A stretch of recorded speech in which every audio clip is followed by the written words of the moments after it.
Good morning. We're going to give everyone just a few minutes to get into the webinar.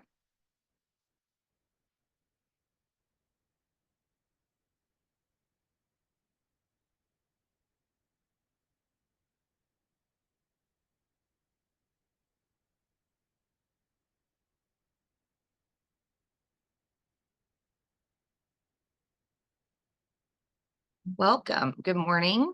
And welcome to the first webinar in our property owner webinar series for this year, covering your property tax bill.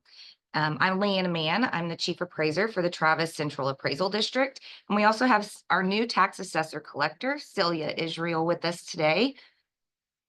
So we're very happy to have her with us. Everybody, sorry, I'm having video problems, but I promise I'm here. As we go through the webinar, there is a Q&A feature that you can use to submit any questions you have for us. And at the end of the webinar, we'll circle back and Celia and I will answer any questions that you've put in that Q&A feature. So with that, we'll get started.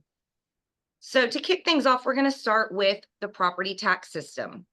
And the first thing we need to understand is who does what in this system. It's a complex system, but there's really three main players.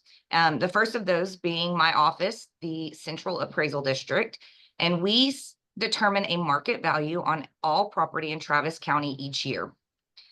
We start that process around January 1st and appraise property as of January 1st. And then in April, you'll start seeing notices of appraised value from our office. We also handle all of the property owner protests. So if they disagree with the market value that we've set, there's a protest process. And then we administer property tax exemptions. The second player in the system are the taxing units. And those are your cities, your school districts, the county, water improvement districts, mud districts. And those taxing units, they set a budget and then set a tax rate to fund that budget to provide the services that their constituents in those taxing areas need. And then the third major player is the tax office, and that's Celia's office, and they calculate and mail the property tax bills. They collect all of the property tax payments, and then they handle many other tasks, such as vehicle registrations, license plates, voter registration being a big one, placards for disabilities, and court costs. And the property tax calendar is an annual calendar, and it kicks off on January 1st of each year. January 1st is the date that appraisal districts have to appraise property as of. And so those property values are set as of January 1st each year.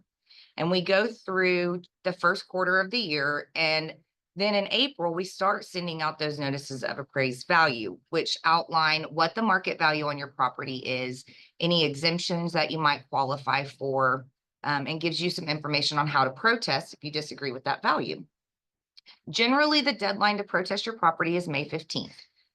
That could be delayed and would be 30 days after you get your notice if it's mailed after April 15th. So it's May 15th or 30 days, whichever is later.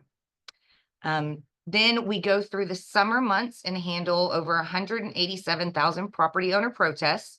And at the end of July, on July 25th, we certify the appraisal roll. And this is what kicks off the process for the taxing units to start setting their budgets and tax rates. And that process goes through August and September of each year. And they set tax rates. And then if there's a voter approval election based on the tax rate that they set, those will happen in that November election. And generally after that election is finished, then the tax office starts sending out tax bills, and they start at the beginning of November, and it takes them a few weeks because there's a lot of mailings they have to do. But then you have until January 31st, the day we're all familiar with, to pay your property taxes. And calculating your property tax is a pretty simple formula, but there's three components of what goes into it. The first is the appraised value, that value that the appraisal district sets way back in January of the following year. Then the second factor are the exemptions. So that could be an exemption that you as the property owner qualify for, or the business owner qualifies for, or that the property itself qualifies for, such as a church. And then the third component is the tax rate. And this truly is the most important part of calculating a tax bill. The tax rate is what is funding those local governments, those taxing units, and ultimately decides how much you're going to pay in property taxes. The purpose of the appraisal is really just to allocate that tax burden fairly. So you don't want someone who's has a $200,000 home paying the same amount of property taxes as somebody who has $1 million home. So it's really just distributing that burden. And to calculate the property tax, you just take the taxable value of the property times the tax rate for the taxing entity. And you'll have multiple taxing entities that you pay taxes to. You'll pay an amount to your school and an amount to your city. So you add up all of those different taxing entities, and that gets your overall tax burden.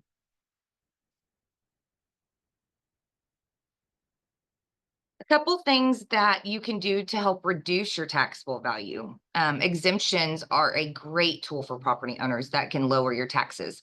And there are a lot of different types of exemptions, but the most common is the general residence homestead exemption. Most property owners who own and occupy their home as their principal residence can qualify for this exemption. So the major part of the homestead exemption and benefit that you get is it limits value growth to 10% per year. There's also an exemption amount that reduces your taxable value, but that limitation of growth really can be a huge benefit in years where we see just huge growth in the county and the market. We saw that back during COVID when market values and what people were paying for properties just went skyrocket. We saw in some areas 50% increases in market value. And that homestead exemption limited some of those growths to 10% per year. There are many types of the general residence homestead exemption. So just the homestead, if you own and occupy your home, you can qualify for that. But then there's also additional exemptions if you're over the age of 65 or if you're a disabled person. Surviving spouses of those individuals can also qualify. Disabled veterans have an additional exemption they can get. And then just as a caution, always remember when you're applying for your exemptions to check all the extra documents that have to be submitted. So for instance, for the homestead exemption, the tax code requires that your driver's license be a Texas driver's license and match your property address. So make sure you're submitting all of those additional documents that we need to grant the exemption. And during the 2023 legislative session, there was a new circuit breaker limitation that was passed for non-homestead real property. So properties that aren't a homestead exemption property that are under 5 million and are real property, so commercial or residential properties, they have a 20% limitation on value. And it operates very similar to the homestead exemption at 10%, but the circuit breaker is for those other properties and they get 20% limitation. When it passed, it was done as a pilot project, so it only applies right now to 24, 25, and 26 tax years. We're hopeful that they extend that during this session to include future years. But right now it's only for those 3 tax years. And we have a lot of information on the circuit breaker on our website, traviscad.org/circuit breaker. And you can read the full bill and all of the information that pertains to that. A common misconception that we hear a lot at both of our offices is that my value increased, so my property tax bill is going to increase. And that's not necessarily true. The market value determines the portion of the property tax burden that you're going to pay. The big piece of that equation to ensure that everything is fair is the tax rate, which determines how much everyone's going to pay. And we like to use an analogy of a pie. So the pie itself is the overall tax burden that the taxing entity is going to take in. So AISD has this pie of taxes that they're going to collect, and your slice of the pie is determined by your value compared to everyone else in that taxing unit. So really how much you pay in property taxes is a function of the budget and the tax rates, not the value of your property. So your value could increase, but a tax rate could go down and you could pay less in taxes. And with that, I'll turn it over to Celia to discuss the tax office functions.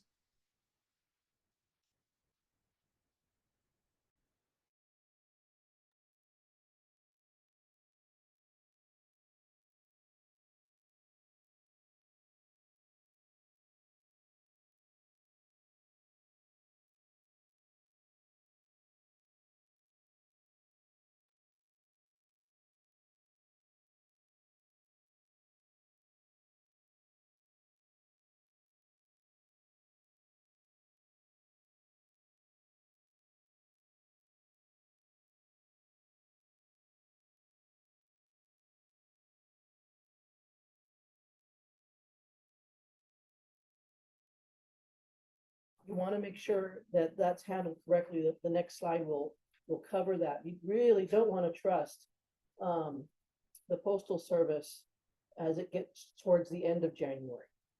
Things become very dicey. And the reason you don't is because there's penalties and interest that go with unpaid taxes, and we can't give any variances. That's a pretty steadfast situation. So let's see, next slide. So if you want, I highly recommend if you're steadfast on coming in person, the Ridgepoint location is the place to do that. And you can schedule an appointment only at our main office here on Ridgepoint by the main post office.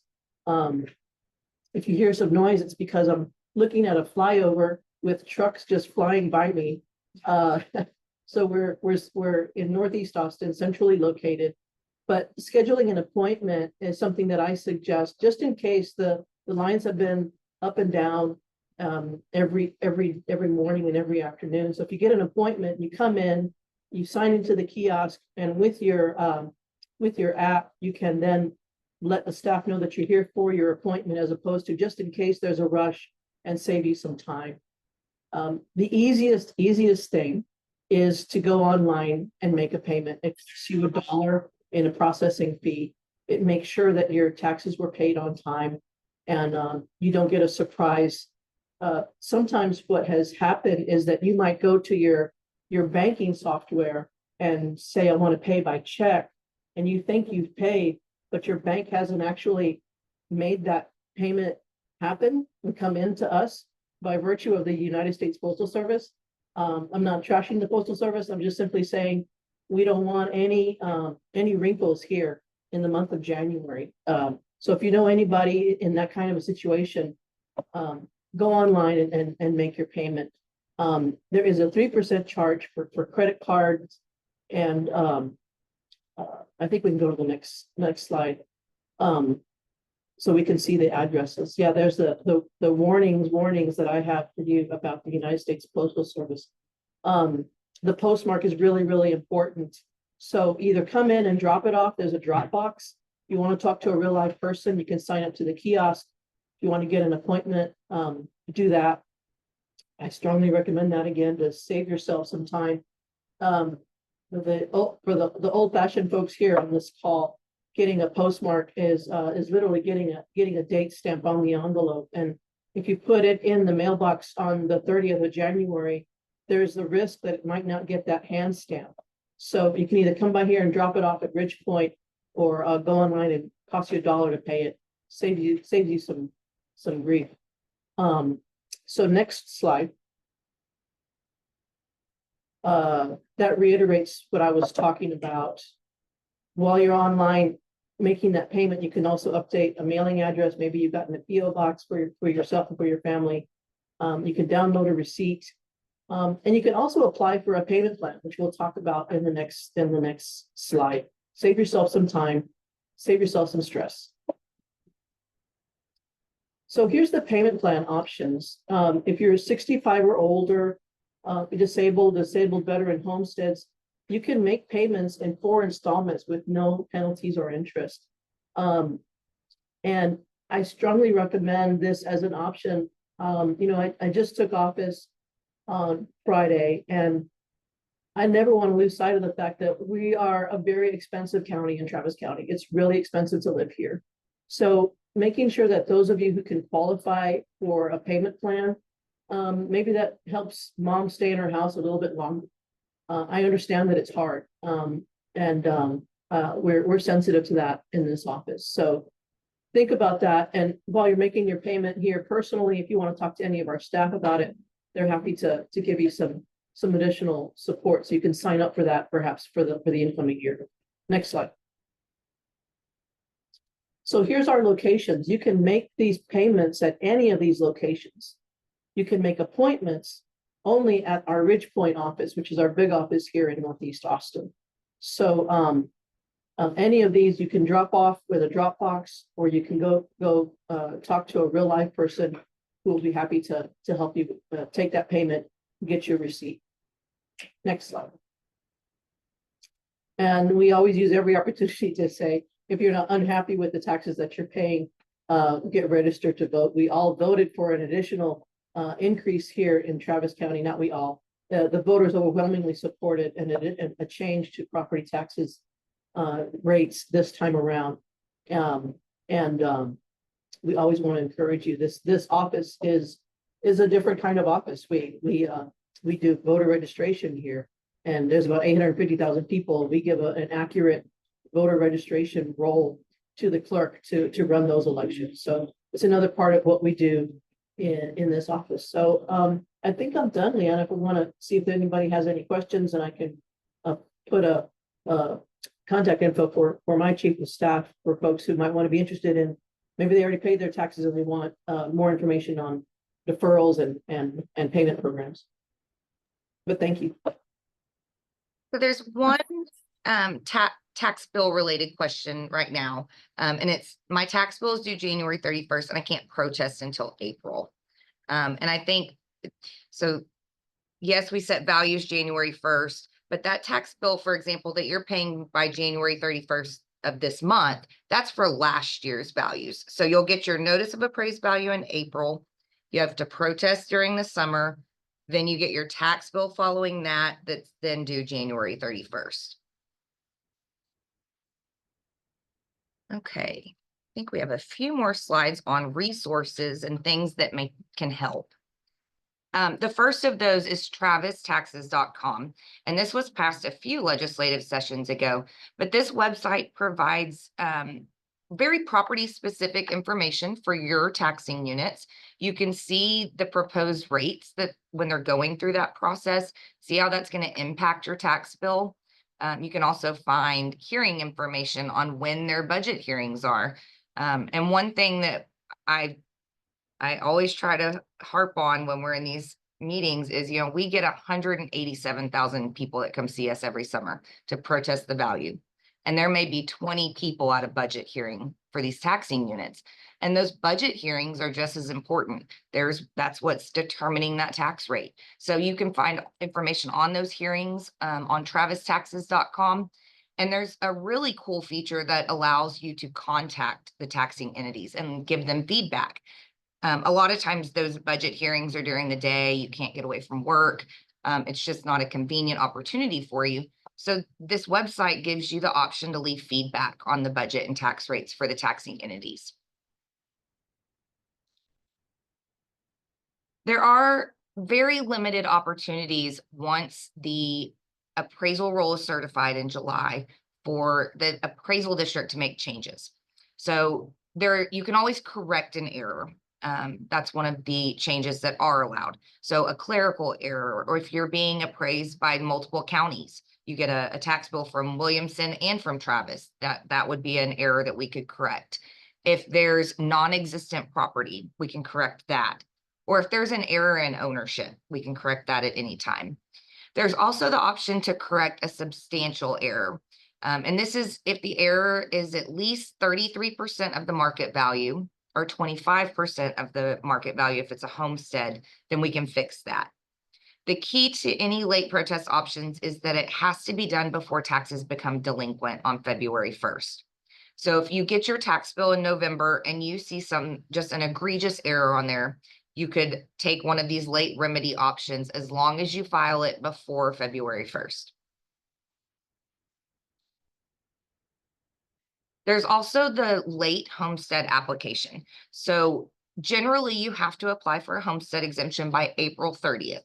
However, the legislature has allowed the appraisal district to go back up to 2 years. So if you get your tax bill and you realize you don't have your homestead exemption, you could apply and we can go back 2 tax years to apply that exemption.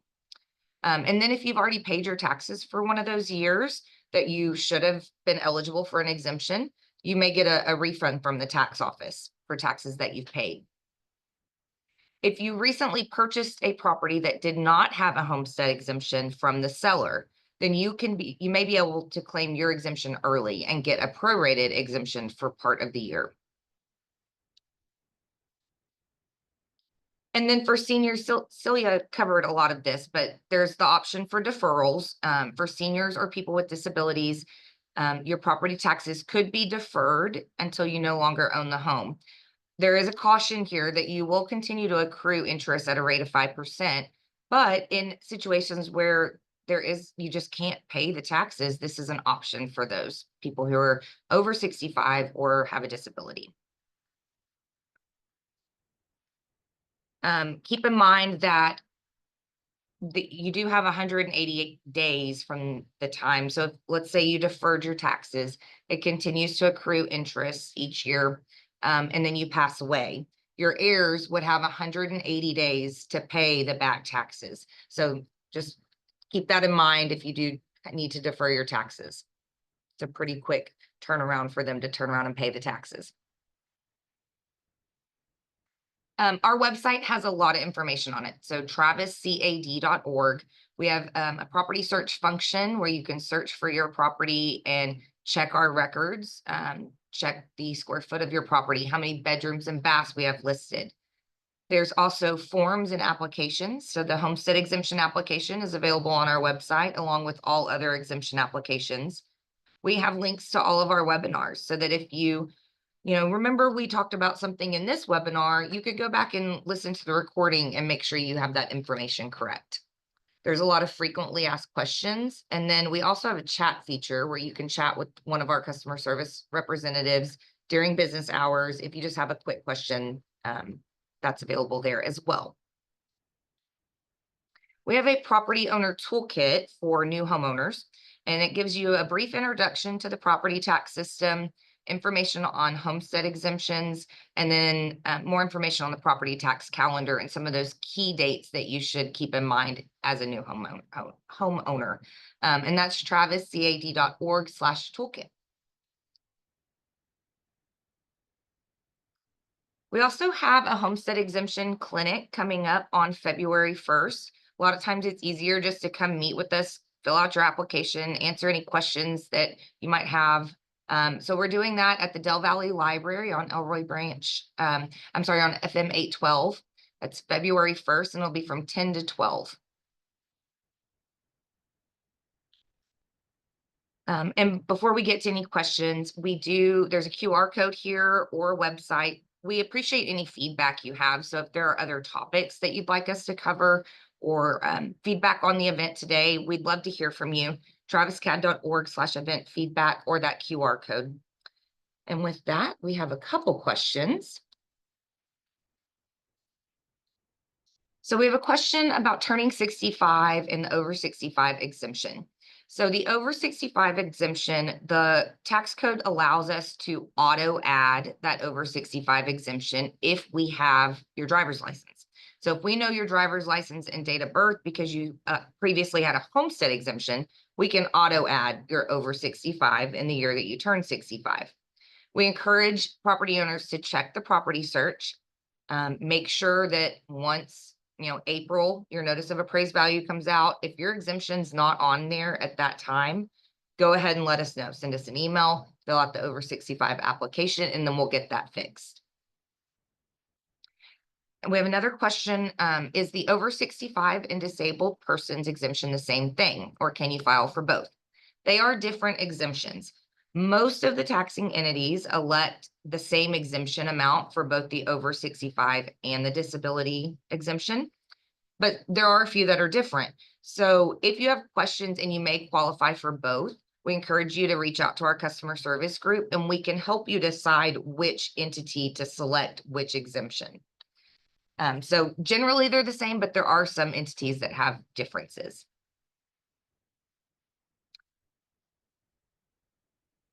So property values all over Austin have been on the decline over the past 3 years. However, my appraisal each year keeps coming higher than the year before. How does Travis County keep coming up with these numbers? So there's a couple things here that I want to point out. We appraise as of January 1st. So for instance, in 2022, we appraised on January 1st, 2022, and then we started seeing a decline in the market. Well, a lot of that decline wasn't picked up until January 1st of 2023. So there's a timing issue there. Another issue that we hear a lot from property owners is the difference in market value versus your net appraised value. So because that homestead exemption limits your value growth to 10% per year, a lot of times we'll see the market value's gone up 50% from over the COVID years, but your net appraised has only gone up 10% per year. So you haven't caught up with the market yet. So make sure you're looking at those two numbers. They're on the front page of the notice of appraised value. It'll show your market value and your net appraised.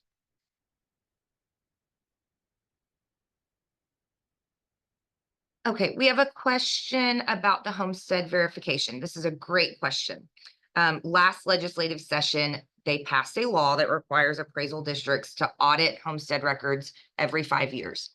So every property that has a homestead exemption, we have to audit it once every 5 years now. Our first batch started late in 2024. We are reviewing homestead exemptions that were granted prior to 2009. In 2009, there was a change in the law that required a driver's license with the homestead exemption.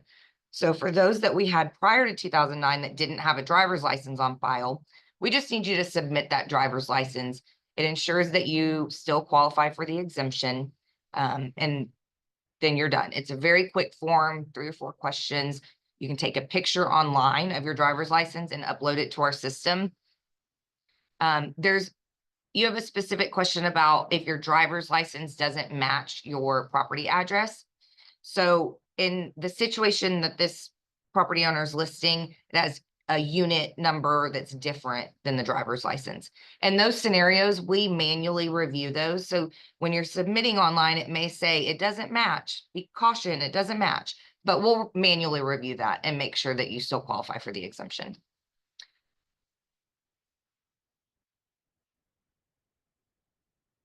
There's a question on what all is needed to protest, and the notice of appraised value has additional documents included that kind of outline the protest process. And we do a lot of outreach and a webinar on the protest process and things that might be helpful to you if you're protesting your property. Obviously, if your property sold, the settlement statement and the sale price is the market value. So if you have that, you can submit that. If there's damage to your home, you could submit photos and costs to cure the property and fix those repairs. But I encourage you, there's a recorded webinar on protesting that would be really helpful. Does adding a pool add value to your property? Yes. The question is, does the market say it adds value? So what we look at in mass appraisal is if a pool increases the sales of the property, if it increases the market value, then how much does that pool increase? You may pay $100,000 for a pool, but it may only increase your value $20,000. So it's very market specific depending on neighborhood and what properties with and without pools are selling for.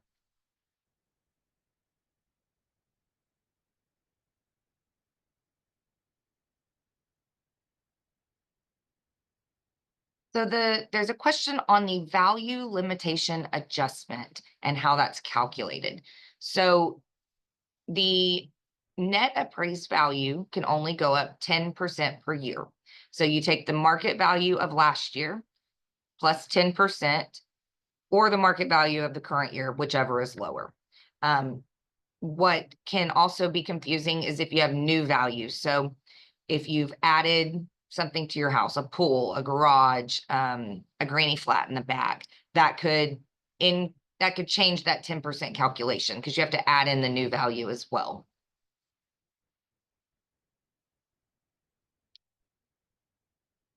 So there's another question on the requirements to protest.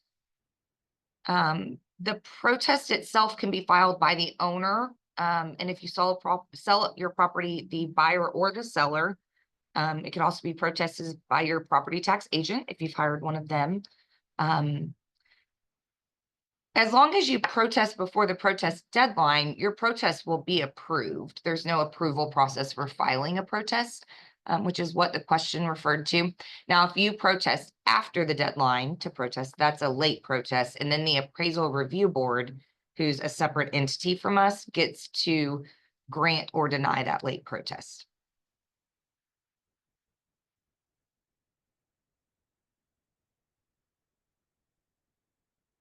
So why does a property on the same block with a higher appraised value have a higher value limitation adjustment amount than the similar property on the same block? So it's all based on the 10%. So a higher value property, the limitation dollar amount is going to be higher because it's 10% of the overall higher market value.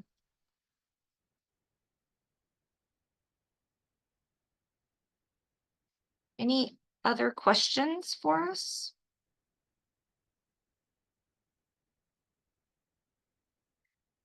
There's a question about 100% disabled veterans, and if we send anything letting them know that they need to apply.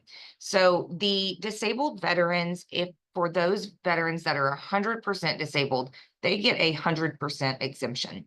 We don't have any way of knowing if you've qualified for that 100% service-connected disability. So we will not mail you anything. But if you have a disability rating through the VA with a service-connected disability, there's a specific application that you can fill out and send in your VA letter that would grant that exemption.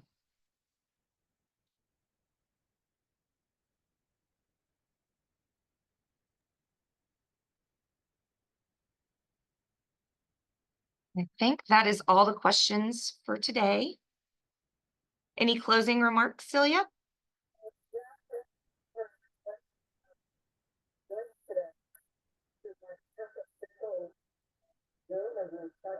Collector. I was in the legislature for 9 years where I made laws, and now I'm excited to be your new tax assessor collector and working with our 200 employees. 35 of them alone just do property taxes. We've got some great people here. We're excited to meet you. If you need us, we're here. I should probably mention we have a call center so that if you want to save yourself a trip and just say, what documents do I need? When are you open? Where can I go? You can call 834-9317, 834-9317, and a real live person will help you. And I can't think of anything else other than we're very busy. We're very excited to meet you when you come and see us. And Leana, thank you for all that you do for us. I know it's a heavy lift.